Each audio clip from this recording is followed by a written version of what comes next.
Hello வணக்கம்.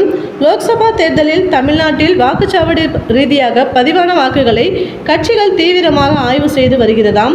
வாக்குப்பதிவு அடிப்படையில் எந்த கட்சிக்கு சாதகமாக முடிவுகள் இருக்கும் என்று ஆய்வு மேற்கொள்ளப்பட்டு வருகிறதாம். பெரும் எதிர்பார்ப்புக்கு பிறகு கடந்த வெள்ளிக்கிழமை 2024 மக்களவைத் தேர்தலுக்கான முதற்கட்ட வாக்குப்பதிவு நடந்து முடிந்துள்ளது. தமிழ்நாட்டின் 39 தொகுதிகள் மற்றும் புதுச்சேரியில் முதற்கட்ட வாக்குப்பதிவு நடந்துள்ளது. தமிழ்நாட்டில் மொத்தம் 950 வேட்பாளர்கள் களத்தில் உள்ளனர். நாடு முழுவதும் 21 மாநிலங்களில் உள்ள 102 லோக்சபா தொகுதிகளுக்கு முதற்கட்டமாக தேர்தல் நடந்துள்ளது. மொத்தமுள்ள 1034 லோக்சபா தொகுதிகளில் 102 தொகுதிகளுக்கு முதற்கட்ட தேர்தல் நடந்து முடிந்துள்ளது. மாநிலத்தில் 69.71% வாக்குகள் பதிவாகி உள்ளன. அதிகபட்சமாக தர்மபுரியில் 81.48% வாக்குகள் பதிவாகி உள்ளது. கடந்த தேர்தலுடன் ஒப்பிடும்போது வாக்கு சதவிகிதம் கணிசமாக குறைந்துள்ளது.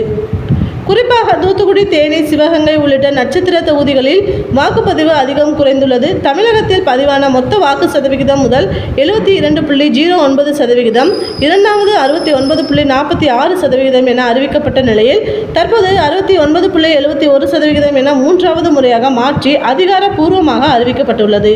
மேலும் தொகுதி வாரியாக பார்த்தால் அதிகபட்சமாக தருமபுரியில் 81.20% ஓட்டு பதிவாகி உள்ளது.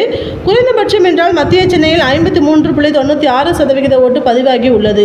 மேலும் திருவள்ளூர் தொகுதிகளில் 68.59%, வட சென்னையில் 60.11%, தென் சென்னையில் 54.17%, ஸ்ரீபெரும்புதூர் தொகுதியில் 60.25%, காஞ்சிபுரத்தில் 71.68%, அரக்கோணத்தில் 74.19%, வேலூரில் 73.53%, கிருஷ்ணகிரியில் 71.50% ஓட்டுகள் பதிவாகி உள்ளன. லோக்சபா தேர்தலில் தமிழ்நாட்டில் வாக்குச்சாவடி ரீதியாக வாரியாக பதிவான வாக்குகள் கட்சிகள் தீவிரமாக ஆய்வு செய்து வருகிறதாம். வாக்குப்பதிவு அடிப்படையில் எந்த கட்சிக்கு சாதகமாக முடிவுகள் இருக்கும் என்று ஆய்வு மேற்கொள்ளப்பட்டு வருகிறதாம். அதாவது தேர்தலுக்கு பின்பான சர்வேயை கட்சிகள் எடுக்க தொடங்கி உள்ளன. 40 நாடாளுமன்ற தொகுதிகளில் இருக்கும் பல்வேறு சட்டசபை தொகுதி வாரியாக இந்த ஆய்வுகளை கட்சிகள் செய்து வருகிறதாம். 15 சட்டசபை தொகுதிகளில் வாக்குப்பதிவு 80% மேல் உள்ளது.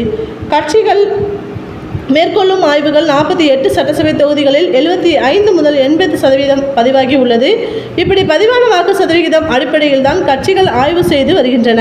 அதன்படி எந்தெந்த வாக்குச்சாவடிகளில் எவ்வளவு வாக்குகள் பதிவாகி உள்ளன என்று கட்சிகள் சர்வே எடுக்க தொடங்கி உள்ளதாம். வாக்குப்பதிவு அடிப்படையில் எந்த கட்சிக்கு சாதகமாக முடிவுகள் இருக்கும் என்று ஆய்வு மேற்கொள்ளப்பட்டு வருகிறதாம். திமுக, அதிமுக, காங்கிரஸ், பாஜக என்று நிர்வாகிகள் உள்ளூர் அளவில் ஆய்வுகளை மேற்கொண்டு வருகிறார்களாம். முக்கியமாக எம்எல்ஏக்கள் உள்ள லோக்சபா தொகுதிகளில் அந்த பகுதி எம்எல்ஏக்கள் தங்கள் கட்சிகளுக்கு இது தொடர்பாக ரிப்போர்ட்களை அனுப்பியிருக்கிறார்களாம்.